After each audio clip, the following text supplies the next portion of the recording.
मेरे प्यारे बच्चों, आपके क्लास 11th का अंतिम चैप्टर जो कि आगे नीट और आईआईटी मेंस के लिए बहुत ही इंपॉर्टेंट है, इसका पढ़ना बहुत जरूरी है। वो टॉपिक है बेटा डॉपलर प्रभाव। इंग्लिश में कहें बेटा तो डॉपलर इफेक्ट। डॉपलर प्रभाव जो सबसे पहला क्वेश्चन कंपटीशन के एग्जाम में उठता है, उसके लिए स्टार पॉइंट हम पहले बता दें कि कहता है कि डॉपलर प्रभाव की घटना, डॉपलर प्रभाव की घटना अनुप्रस्थ एवं अनुदैर्घ्य अर्थात प्रकाश एवं ध्वनि दोनों प्रकार की तरंगों पर लागू होती है। डॉपलर इफेक्ट की ये जो घटना है, ये ध्वनि तरंग और प्रकाश तरंग दोनों पर लागू होगी। The phenomenon of Doppler effect obeys by both transfer wave and longitudinal wave। मेरे प्यारे बच्चों, ये सवाल बनकर कंपटीशन में कैसे आएगा? प्रश्न लिखा होगा कि डॉपलर प्रभाव की घटना लागू होती है।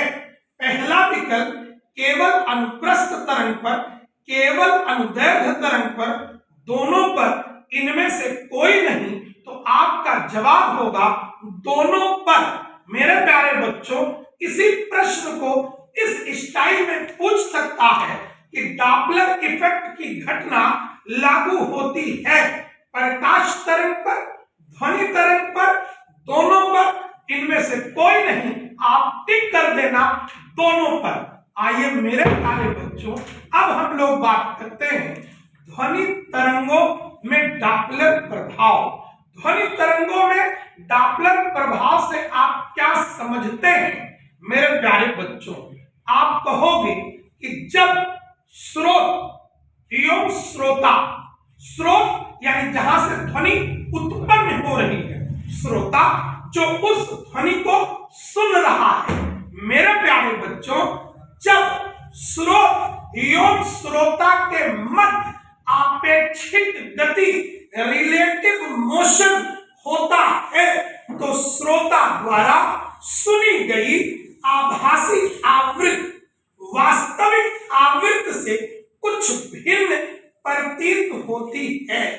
कभी आवृत्ति बढ़ी हुई तो कभी आवृत्ति घटी हुई प्रतीत होती है।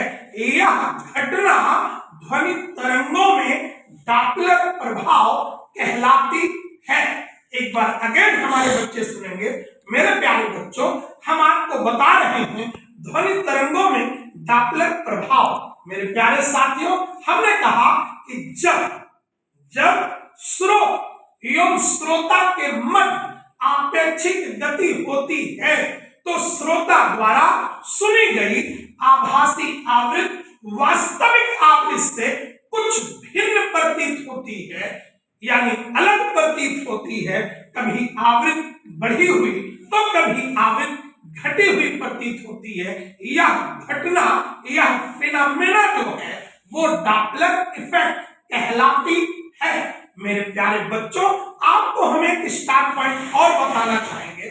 बहुत ही इंपॉर्टेंट बात है, वो ये है बेटा कि जब स्रोत एवं श्रोता, जब सोर्स और ऑब्जर्वर, जब स्रोत एवं श्रोता के बीच की जो दूरी है वो घटती है, तो आभासी आवृत्ति यानी इमेजिनरी फ्रीक्वेंसी वास्तविक आवृत्ति यानी रियल फ्रीक्वेंसी से अधिक होती है। और मेरे प्यारे बच्चों, जब स्रोत एवं श्रोता के बीच की दूरी बढ़ जाती है, ऐसी स्थिति में जो आभासी आवृत्ति होती है वो वास्तविक आवृत्ति से कम होती है।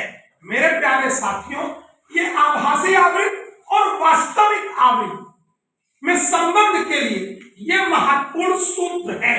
मेरे प्यारे बच्चों, ये सूत्र आपको अगर याद है तो डॉपलर प्रभाव पर, ध्वनि में डॉपलर प्रभाव पर जितने भी न्यूमेरिकल साइन है, सारे न्यूमेरिकल्स इस महत्वपूर्ण फार्मूला से सॉल्व हो जाएंगे। ये फार्मूला क्या है?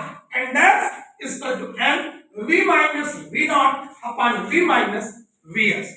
इनमें ये सब है क्या, हम आपको बताना चाहते हैं कि जहां स्मॉल एम क्या है, वास्तविक आवृत्ति, एंड डैश क्या है, आभासी आवृत्ति, स्मॉल वी वायु में ध्वनि की चाल, जो कि मोस्टली आप लोग जानते हैं 330 332 बेटा मीटर पर सेकेंड। वी ओ यह है बेटा आपके श्रोता की चाल यानी velocity of observer. V S क्या है, स्रोत की चाल, स्रोत माने सोर्स की चाल।